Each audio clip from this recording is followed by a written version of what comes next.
Hey everyone, it's Tim from YourSixStudios. Today in this video, I'm going to show you how to play your Nintendo Switch offline and disconnect from your Wi-Fi so you're not connected to the internet at all.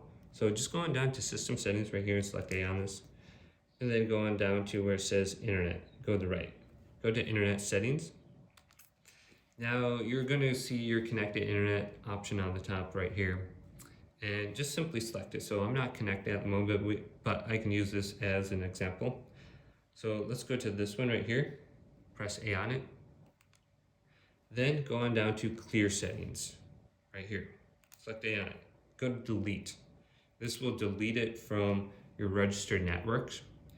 And your available networks should be here at the bottom. So like this one, Crack Model. And then we can press A on it.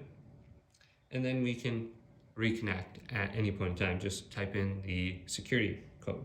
But hopefully this video did indeed help you out. Leave it a big thumbs up and subscribe to my channel down below for more tech videos coming up next on Your Six Studios.